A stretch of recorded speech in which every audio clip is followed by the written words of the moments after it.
someone diagnosed with anxiety and depression, I feel exceptionally qualified to talk about this topic. Big psychiatrist. Hi, and welcome back to my channel. I'm Lauren, the filmmaker extraordinaire, and today let's talk about Inside Out 2 and one of my favorite things in the world, anxiety.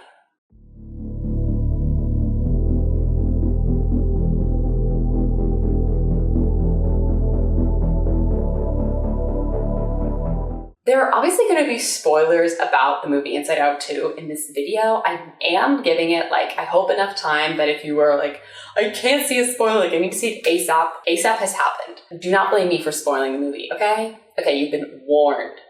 Quick little movie recap, all right? So Inside Out 2 follows Riley, the character from Inside Out 1, who has now become a teenager. She's dealing with puberty. And these kind of coming-of-age Disney Pixar movies are becoming slightly more popular, which I think is good, although there was a lot of controversy and drama over Turning Red, which we're not going to get into in this video, but if you want me to talk about that in another video, let me know in the comments down below. We have the original emotions again: joy, sadness, anger, disgust, and fear. And then the movie introduces new emotions. Anxiety, primarily, is the one we care about the most. Embarrassment, envy, and ennui, I think is how you pronounce that. Though I feel like the ennui character, they really didn't go into very much, other than that they always looked like they were on their phone, being kind of goth. But again, not the character we care about anxiety right now. Just like how the first movie deals with change and changing personalities, this one does the same, but it's on like a higher level where we learned like how in the first movie, how the ultimate thing is that memories can have more than one like emotion tied to them, like not just happy, not just sad, bittersweet maybe, or something like that. In this movie, they introduced the sense of self as like an entity type thing, and Joy has worked really hard to build Riley's very positive only sense of self. And at the end of the movie, we learn that the sense of self is complicated and is a lot of different things. It's not just I'm a good person or I'm a bad person. It's like both of those things and so much more. And it's like all different colors and multifaceted. So that's like what the movie's getting at. I do think that was, I thought, interesting. And, you know, along with like how in the first movie sort of had like word puns, like a train of thought, you know, there's a train. Low-key, the train of thought should have made an appearance, firstly. We had the stream of conscious and we had the sarcasm, ha ha ha, you know. And those are fun, I think, the look works, but ultimately, of course, everyone gets along sort of in the brain after there's literally kind of an anxiety panic attack. But similar again in the first movie, how like joy and sadness go off on like a little adventure. This time it's like all the original emotions have to like kind of leave and go on an adventure because they're like kicked out by anxiety and the new emotions. But again, the movie ends with a reconciliation, and like the actual plot of Riley is like she's at hockey camp, and so the whole movie takes place for like 3 days, 3.5 days, which, you know, for little emotions in the brain, I'm sure it's a really long time. And honestly, for lots of movies, that's a long time. But we don't actually really care about Riley in the hockey camp saga. You want her and her like old friends to stay together, but like you really want to know, how's Joy going to get back to headquarters? How are we going to defeat anxiety? Which is why I don't love the movie's like overall like other message. The main message is obviously that we're complicated people and we have lots of emotions, and none of those emotions are, you know, supposed to be in control of us all the time. We all have the time, they all have a place. Except, why is anxiety's final place in a chair? Because I don't like that. I don't. But before we talk about that, because I got off a little up ahead of myself, is anxiety even an emotion? Like, are all these new emotions even like emotions enough to be an emotion headquarters? And we also have like a fun hee-hee with this character Nostalgia, who like keeps showing up and they're like, it's not time for you yet, and then she like leaves again, which sort of indicates that there could be like a whole basement of like more and more emotions. But I don't know. I don't love it. I feel like also a lot of the emotions that they introduce, at least this time around, are kind of just like more complicated versions of their emotions that we already had. For example, we have disgust and they introduced envy, which I feel like are sort of related, because sometimes you're disgusted by something, but like it can also be something you kind of secretly want. I'm not sure. I feel like they could have done something with that. Or we have embarrassment, which I feel like is a combo of both fear and sadness. And then I think anxiety is also like a spin-off of fear. I'm not sure where ennui comes in, honestly. like maybe a spin-off of, I'm honestly not sure. I'm not saying they're all spin-offs perfectly, but I just feel like they weren't necessarily like fully fledged, multifaceted characters. And instead of like the emotions that we saw kind of growing and realizing that they have more facets to their personalities, which they almost explored with, maybe you've seen like a kind of quote. I saw it on Twitter before I even like saw the movie, which I only saw the movie like 2 days after like its opening on Thursday. So I saw it on Saturday. So it came out really fast.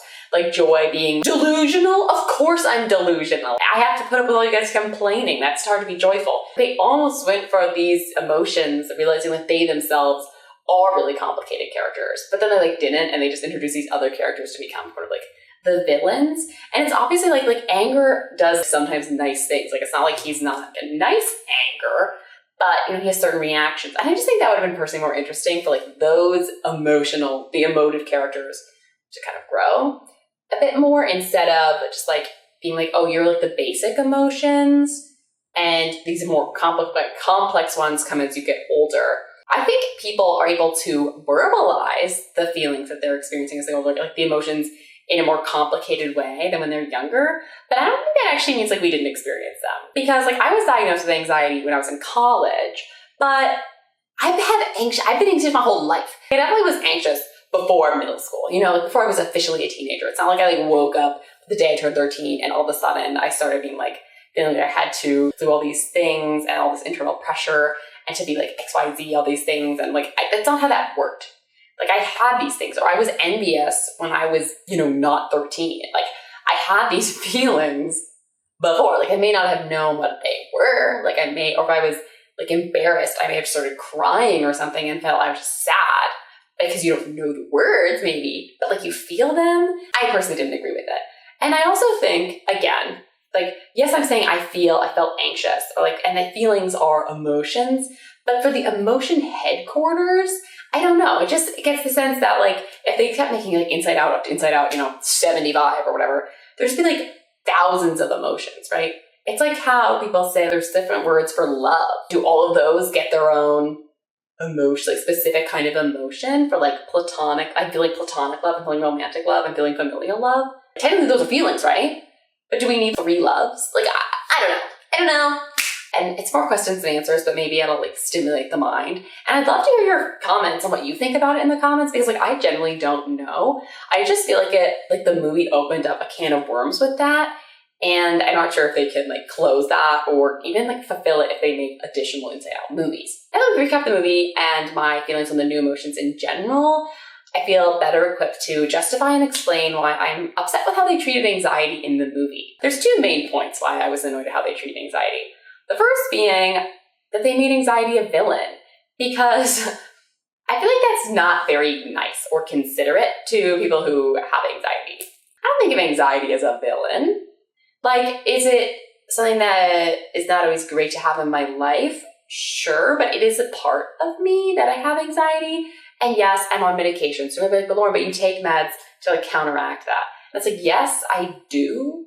But I don't think that part of me is a villainous character that's trying to destroy my life. Because it's not trying to destroy my life. It's trying to like protect me. And I know in the movie they were like, oh, well, they did say like anxiety does say they're trying to protect. But I just think they didn't really show that anxiety was really scared up until the panic attack scene. And then it just felt like a character 180 instead of having anxiety have a little more panic and stress earlier, so you understand their motivations better from like a kind of visual storyline cue. Because otherwise it just looked like anxiety was being really rude, shoving the other emotions out, literally like locking them up in a bottle and putting them in a vault. And maybe it's just because that's how I experience anxiety, but I don't think of anxiety as literally like locking up my basic emotions and stowing them away, and then I'm just living with envy and embarrassment and ennui. I could be sad and anxious, like, I don't know, I don't feel like anxiety is so separated from my other emotions. It can kind of suddenly feel overwhelming, and I feel like the panic attack scene was really good, but it's not like trying to destroy my life. I just don't think that's a really good kind of lesson, is like, we hate this feeling, like you want to avoid this feeling's terrible, because when you shove any feeling away, as the movie did show, that's not a good thing. Like shoving stuff in the back of your mind, it will come back to bite you. Even if it's like a calm meditation, it's like We feel the thought. We acknowledge the thought. We let the thought leave. And again, I'm on antidepressants, so it's not like I'm just good at doing that by myself, but I just feel like they could have tried that instead of just being like anxiety does all these crazy rash decisions with no seeing the real motives until sort of the end when anxiety really breaks down about why they were trying to help Riley, because they're like, oh, well, we know what's best for Riley. But it almost feels like a power grab. At least to me, it felt like a power grab versus like a protective of Riley. And I think anxiety is, maybe your brain's convoluted way of trying to protect you. So I didn't like that classification as a villain character. And the other thing I really didn't like is how they treated anxiety versus how they treated sadness. You'd be like, but Lauren, they're really different emotions. It's like, yes, I know. But like the whole first movie is establishing that every emotion deserves a seat at the table, right? Joy is trying to get sadness like as far away from the controls all the time, and then sadness ends up kind of taking over, like by accident. But at the end, Joy's like, sadness, it's your time, and then they're all really happy, and then they all have like a spot at the table.